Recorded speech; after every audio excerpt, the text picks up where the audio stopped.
আসসালামু আলাইকুম, ওকসানা কিচেনে আপনাদের স্বাগতম। আজকের রেসিপি আমের আচার। যেহেতু আমগুলো ফ্রোজেন তাই একটু এরকম লাগছে। এর মধ্যে আমরা দিয়ে দেবো স্বাদ মতো লবণ, 1 কাপ পরিমাণ চিনি। লবণ আর চিনিগুলো দিয়ে আমরা এগুলো ভালো করে মিশিয়ে নেব। যেহেতু এগুলো অল্প তেলের আচার হবে তাই একটু মিশিয়ে আমরা রেস্টে রাখবো প্রায় 1 ঘন্টা, আধা ঘন্টা, 40 মিনিট এর মতো। 40 মিনিট পরে আপনারা দেখবেন এখান থেকে আম থেকে এবং চিনিগুলো থেকে গলে পানি আসবে। এখানে আমরা এক্সট্রা পানি ইউজ করব না, এগুলোতেই পানি বের হয়ে যাবে। আমরা অন্য একটা প্যানের মধ্যে দিয়ে দিচ্ছি তেল, অল্প অল্প পরিমাণে সরিষার তেল, একটা ফ্লেভারের জন্য। আমরা যেগুলো চিনি দিয়ে আম ম্যাশ করে রেখেছি এগুলো দিয়ে দেবো।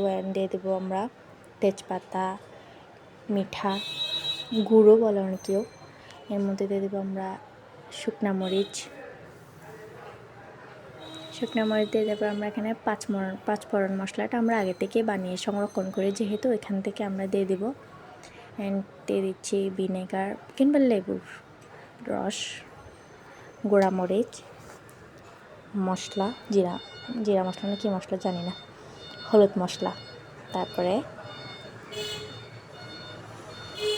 আবারও ওই যে পাঁচফোড়ন দেখাইলাম ওইটা দিচ্ছি। এখন এগুলো ভালো করে মিশিয়ে নিব।